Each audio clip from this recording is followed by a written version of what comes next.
We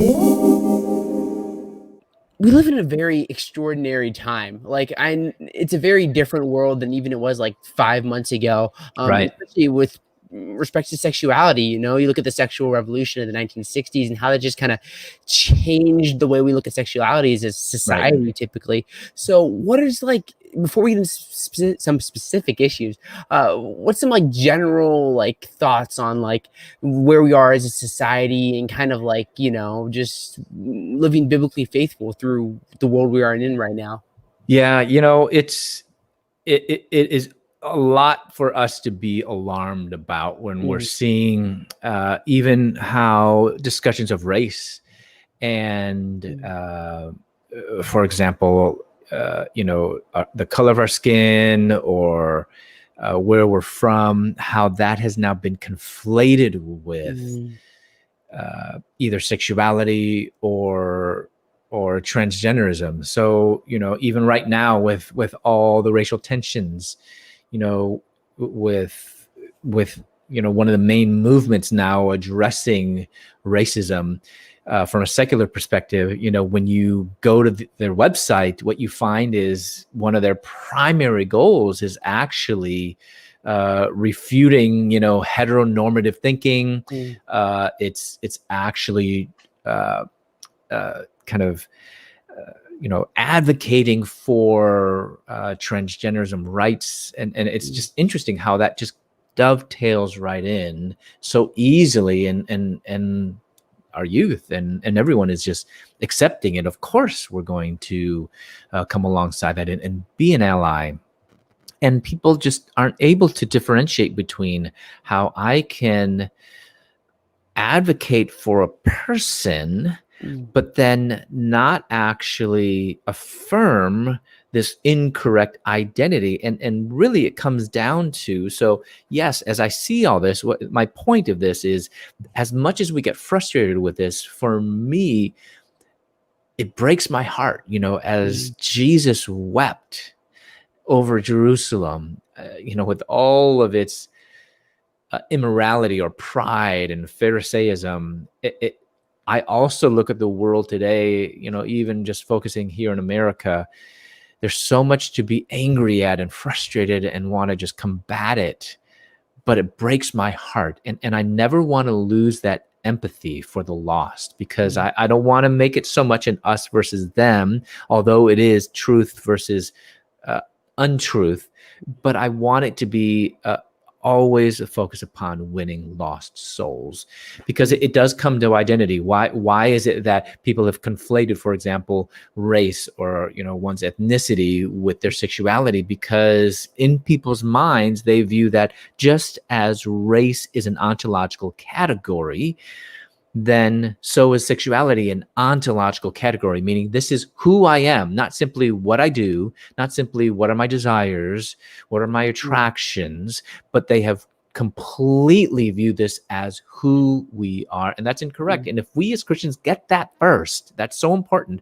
I think we'll be so much far ahead in understanding those in the gay community, having empathy for them, and more importantly, being able to share the good news of Jesus Christ. Mm.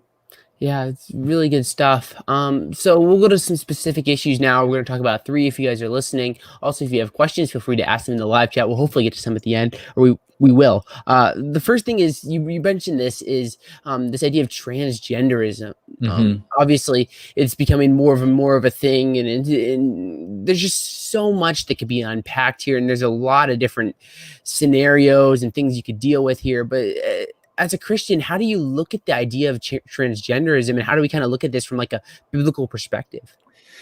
I think it's understanding that transgenderism is really not a matter of what is male or female. That's actually just a symptom.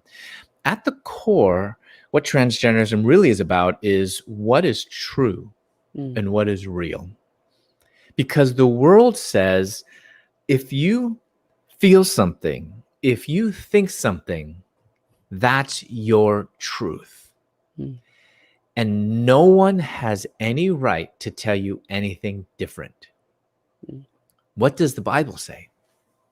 The Bible says the heart is deceitful.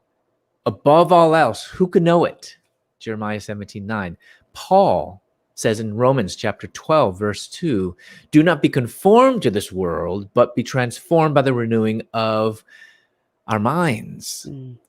So although God has given us a heart, in other words, emotions, the capability to have desires and emotions and feelings, and God has given us a mind to think, regrettably, because of our own brokenness in our human nature and sin that has entered in the world in the fall, Genesis 3, even my thoughts have been tainted, has been affected by the fall, my feelings. So I can't really trust every feeling that I have. I can't trust just because I think something doesn't then mean that it is true or even something that I need to act on. And I think that's so important. So that's what transgenderism is. But the world is saying you think something that is God. So we're living in a world now that's not sola scriptura, but it's actually sola experiencia. Experience alone. And I think it's an important question that we need to ask people who, of course, say, we believe in science. Well, I don't think anyone ever said, any Christian ever said, we don't believe in science.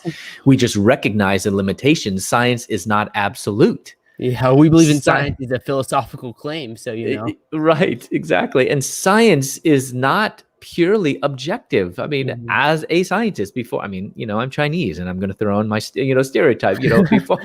Before I studied theology, I studied science. I was in health and medicine, and I was about to become a doctor. And we know that as much as we aim for objectivity in science, in medicine, in health, we know that in even the research, the best research, nothing is purely objective. And yet we do have some sciences of all the different disciplines that tend to be a bit more objective than others. For example, biology is one of the more objective sciences. It's basically you observe things and you just take note of things, and that's all it is. Psychology, it is objective, but it also is one of the more subjective sciences. And yet when it comes to transgenderism, we are allowing psychology to supersede biology to the point where biology is irrelevant and it's almost unimportant, and we can completely change it. So biology is no longer, we can just annihilate biology because biology doesn't matter. And yet people accuse us of being, denying science. So I think that's really at the core what transgenderism is. What is true and what is real? And when we have conflicting truths, or conflicting realities, I'll take that back, not conflicting truths. When we have conflicting realities, how are we going to determine which one supersedes or is given priority over the other? And the world is saying, well, it's our more subjective reality. It's our self-realization or view of ourself that then has priority over everything else.